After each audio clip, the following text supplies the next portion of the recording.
Hello et bienvenue dans un nouvel épisode de mon tour d'Europe. Mais d'abord, on va commencer par un petit remplissage d'eau. On valide de l'eau à disposition gratuitement.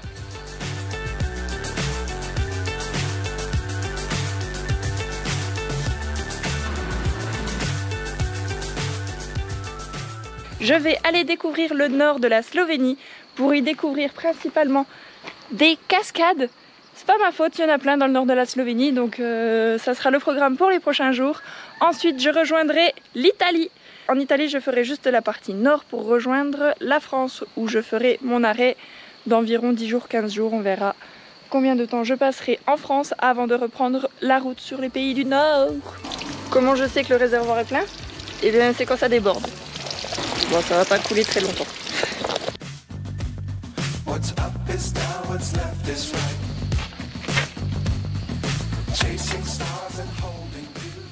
Remplissage de la cuve et du jerrycan, validé. Par contre, j'ai un nouveau petit problème avec Roméo depuis quelques jours.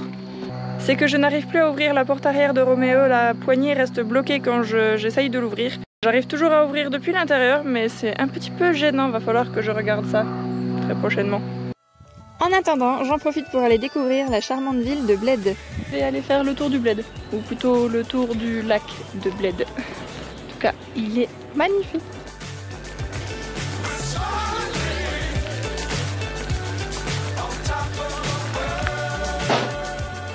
Et la particularité du lac de Bled, c'est sa petite île avec son église iconique datant du XVe siècle. J'ai alors pris un petit peu de hauteur pour l'observer d'en haut. Moi et les montées, une grande histoire d'amour. J'aime pas monter. Peut-être qu'à force un jour j'aimerais bien. Mais bon, il y a des belles vues là-haut. Alors il faut y aller.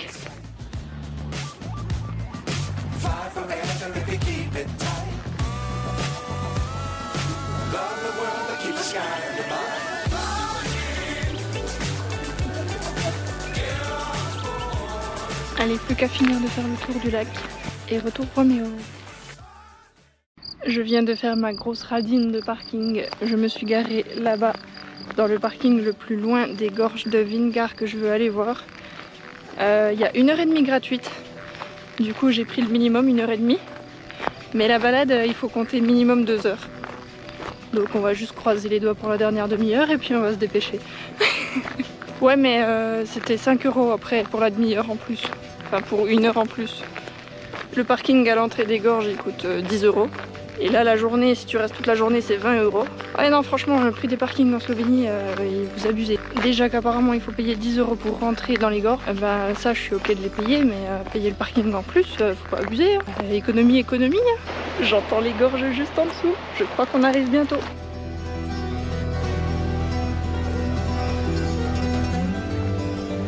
Maintenant, observons cette beauté de la nature. Les gorges de Vingar se trouvent dans le parc national de Triglav à seulement 4 km de Bled. La gorge est longue de 1600 mètres et profonde de 250 mètres. Depuis plus de 100 ans, un sentier est ouvert aux visiteurs avec des ponts en bois accrochés aux flancs rocheux. C'est trop beau! On passe au-dessus de la rivière Radovna aux eaux turquoises. La balade dans ces gorges est vraiment très sympathique. La visite s'achève avec une cascade de 16 mètres. Ça y est, j'arrive au parking. Comme prévu, j'ai une demi-heure de retard. Oh, ben il est bien vide le parking.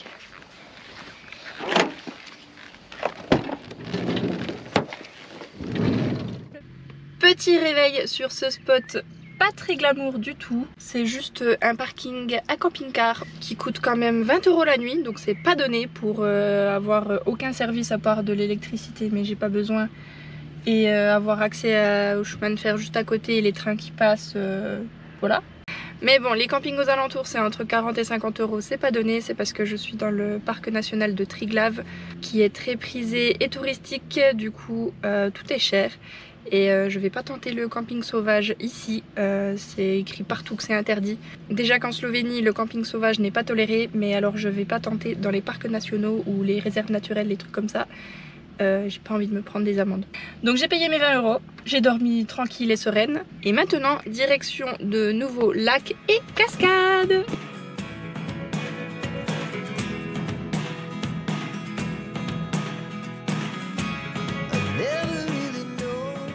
Bon allez, aujourd'hui, motivation vélo. C'est aussi pour gagner du temps parce que à pied ça sera long et qu'il est déjà 15 h.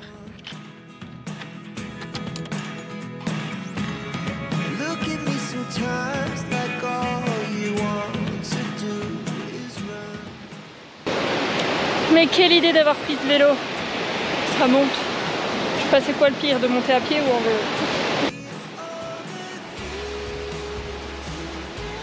Allez, les 20 dernières minutes à pied et on y arrive.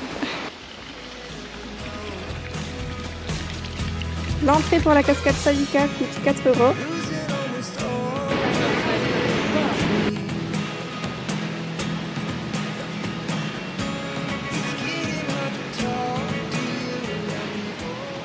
Très belle cette petite cascade, il est temps de tout redescendre et d'aller découvrir le lac qui est juste à côté, le lac Bohinj.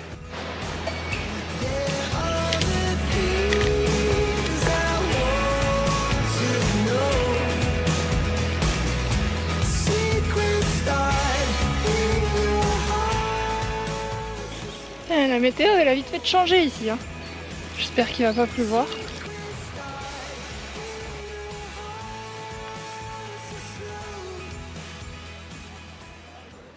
Oh non, moi je voulais encore du soleil. Je voulais faire un plouf, mais j'ai pas envie de rentrer avec le vélo sous la pluie, donc on va rentrer au van à la place. C'était finalement une très bonne idée de rentrer car à peine arrivée à Romeo, j'ai eu le droit à un beau gros orage. J'avais pas forcément prévu ce programme pour aujourd'hui, mais je suis tombée sur une magnifique petite rivière à l'eau transparente, magnifique. Du coup, aujourd'hui c'est journée chill détente au bord de cette magnifique rivière. En plus, je me suis trouvé un petit coin de plage privé pour moi toute seule. Je suis pas mal. Bah, je crois que le plouf il est obligatoire, hein. Tout qui fait magnifiquement beau, j'adore. Elle est un tout petit peu fraîche quand même, mais ça c'est un détail.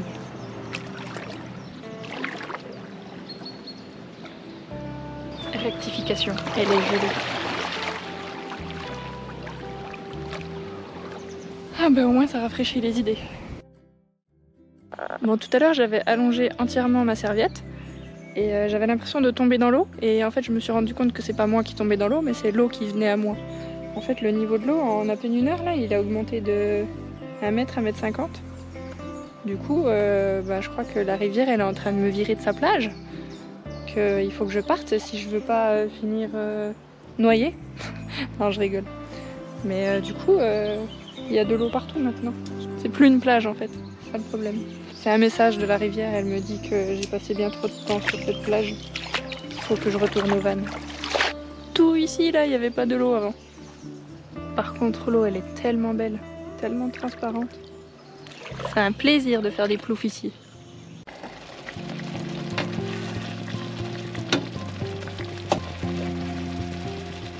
Aujourd'hui, melon, légumes et petit poulet à la tomate et au fromage.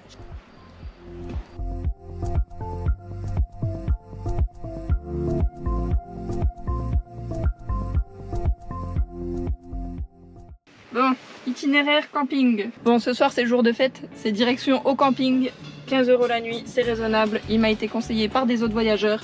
Donc il a l'air cool, il est au bord de la rivière sur laquelle j'étais tout à l'heure. Bien arrivé au camping, Roméo est juste derrière les arbres ici et il y a la rivière juste à côté. Je vais pouvoir continuer d'en profiter. Enfin, s'il pleut pas. Bon, il est temps de s'occuper des caprices de Roméo, de la porte arrière qui ne s'ouvre plus que de l'intérieur. Je vais essayer de démonter la poignée. Je pense qu'il y a un problème avec la poignée. Si j'arrive pas à réinstaller, je pourrai plus ouvrir ni de l'extérieur ni de l'intérieur.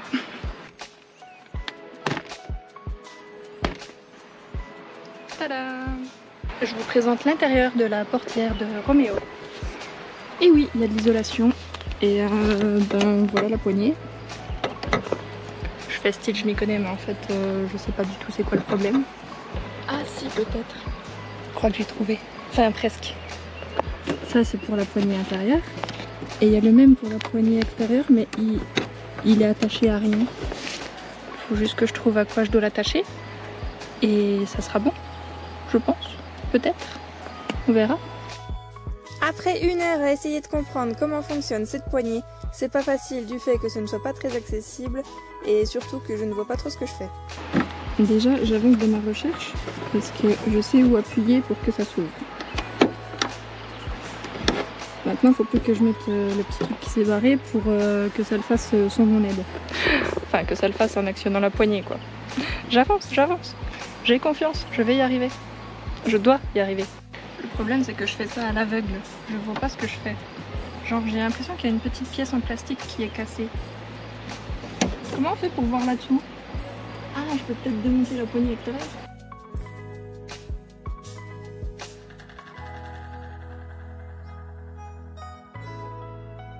1h30 après avoir démonté la porte, je n'y arrive toujours pas. J'ai maintenant compris ce qu'il fallait faire, mais j'ai vraiment pas accès avec la main de faire ce que je veux faire. Du coup, j'y arrive pas. Du coup, comme vous pouvez le voir, il fait nuit maintenant. Enfin, il va faire nuit très bientôt. Du coup, j'abandonne pour ce soir et je réessayerai demain matin. Mais par contre, il faut quand même que je réinstalle la poignée intérieure parce que sinon, j'arriverai pas à rouvrir demain. Oh putain, comment je pourrais être dans la merde. Je vais quand même profiter d'être au camping pour utiliser les douches du camping. C'est quand même la base quand on est dans un camping, de pouvoir utiliser les services qu'ils proposent. Petit réveil matinal au camping. Petit thé du matin. Et c'est parti pour réessayer de réparer cette porte, enfin cette poignée.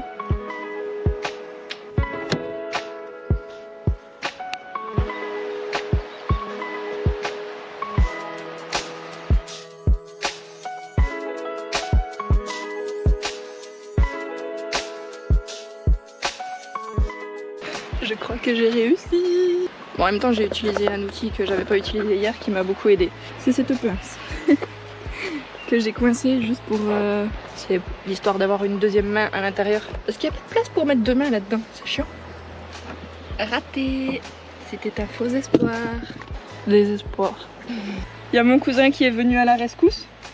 Il m'a expliqué que je mettais pas la pièce dans le bon sens et que je risquais pas d'y arriver. Tu vas y arriver. Bon allez, je réessaye et je te rappelle. Ok, à plus tard. À tout. Super cousin, toujours à la rescousse quand cousine elle est en problème. Ou plutôt quand Roméo il est en galère. Bon du coup, il m'a expliqué ce qu'il faut que je fasse. Je mettais pas la pièce correctement. Moi je la mettais comme ça. Et en fait il faut pas la mettre comme ça du tout. Il faut la mettre comme ça. Ça tient comme ça. Et là ça tient. Alors que ce que je faisais, ça tenait pas du tout. Et c'est pour ça que ça se barrait dès le premier enclenchement de poignée. Ça marche! Et ben voilà, maintenant que cousin est venu à ma rescousse, j'ai réussi à réinstaller ça en 3 minutes. C'est juste que comme je m'y connais pas, et ben je teste des trucs pendant des heures, sauf que je teste pas la bonne chose et c'est pour ça que j'arrivais pas à l'installer. On va tout remonter. Et on va vérifier si une fois tout remonté, ça marche toujours. Je suis trop contente! Un nouveau problème de résolu de la série des galères de Roméo. Ça faisait longtemps qu'on n'avait pas eu de galère. Bon, ça c'était un petit caprice.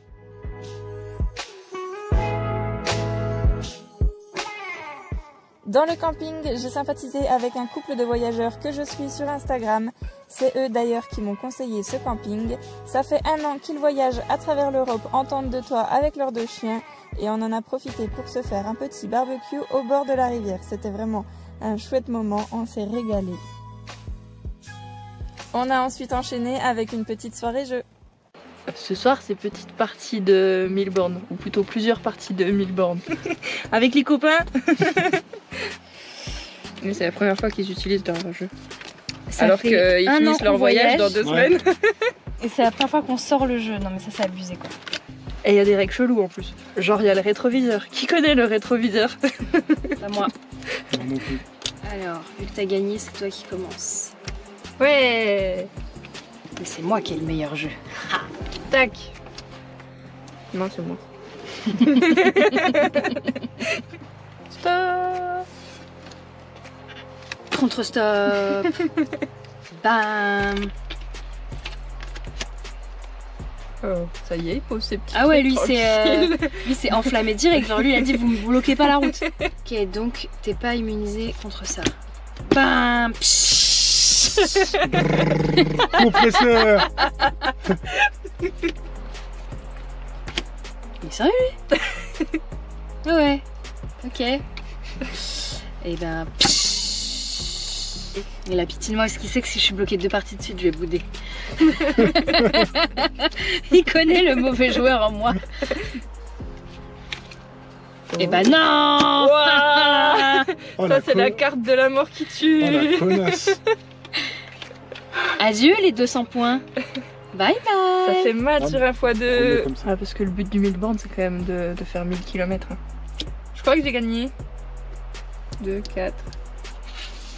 J'ai gagné. Non. Jeu de merde. J'ai passé 2 nuits dans ce camping très nature au bord de la rivière La Roca. Et je reprends maintenant la route pour de nouvelles découvertes slovènes. Mais regardez-moi ça, cette couleur d'eau, elle est juste splendide. La Soca, elle est trop belle.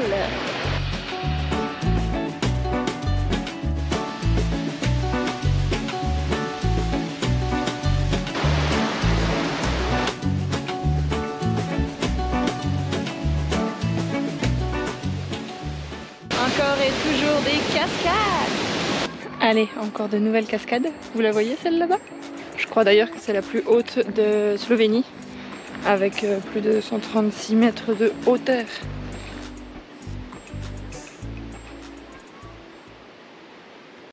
Aujourd'hui, j'ai traversé la frontière italienne pour aller découvrir le lac de Bray dans les Dolomites. J'ai vraiment été surprise par la beauté de ce lac avec ses reflets de montagne dans l'eau. C'est juste magnifique. On peut facilement faire une balade autour de ce lac, mais il est conseillé d'arriver assez tôt car le site est très touristique.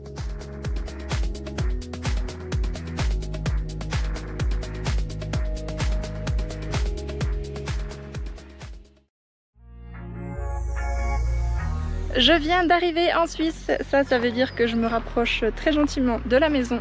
D'ailleurs, je rentre normalement dans 2 jours. C'est pas normalement, c'est sûr même. J'ai pas trop filmé ces derniers jours et je vais pas forcément filmer beaucoup les 2 prochains jours. Mais par contre, là, je viens de m'arrêter.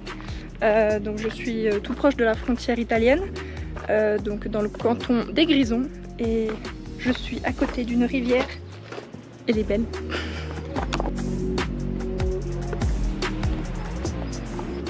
Bon, ouais, je vais pas pouvoir rester ici. Il y a un panneau. Je vais quand même pas rester juste à côté du panneau. Allez, go chercher un endroit pour dormir. Un petit réveil dans les montagnes suisses. Et je crois que je suis un peu en altitude là. Et la neige. Mais du coup, on devrait avoir de chouettes paysages aujourd'hui. Ça va être sympa. C'est beaucoup trop chouette ici. En plus, il y a le soleil qui arrive. On est à 2400 mètres d'altitude. C'est une température parfaite. C'est trop cool. J'ai presque envie d'aller me baigner.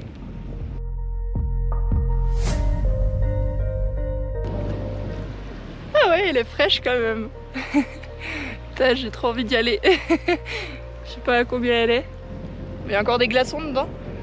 Mais j'ai trop envie d'y aller en vrai.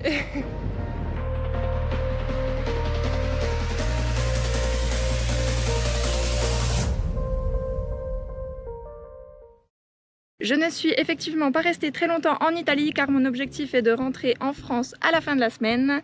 J'avais fait le choix de faire l'impasse sur la découverte de l'Italie quand j'avais dû changer tout mon itinéraire fin février, quand j'avais décidé d'arrêter ma route vers les pays du Nord pour aller directement dans le sud où il fait chaud. Du coup, l'Italie, c'est un pays que j'ai très envie de découvrir, mais que je ferai peut-être plus tard. Comme c'est juste à côté de la France, ça devrait pas être très compliqué de faire ça plus tard, peut-être l'année prochaine, je sais pas encore. En ce moment, je filme pas grand-chose et les 2 prochaines semaines, je serai en France, donc c'est pas dit que je filme beaucoup, car je vais principalement en profiter pour passer du temps avec ma famille, mes amis. J'ai aussi quelques points à voir avec le véhicule, notamment de passer le contrôle technique de Roméo. Par contre, je me disais que ça pouvait peut-être être intéressant de faire un épisode bilan sur les 6 premiers mois de voyage. 6 premiers mois, c'est quand même la moitié. Incroyable. Pour vous parler de mon bilan sur les 6 premiers mois de l'aventure en van avec Roméo, de faire un récap sur l'itinéraire que j'ai fait, les pays que j'ai traversés, le coût du voyage, tout compris de tout ce que ça m'a coûté. En même temps, ça me ferait peut-être un petit point sur mon budget que j'avais prévu. Et n'hésitez pas à me dire en commentaire si ça vous plairait que je fasse ce genre d'épisode. Et si oui, je le ferai avec grand plaisir. Je vous dis à très vite pour la suite des épisodes. Je vous fais des bisous. Ciao!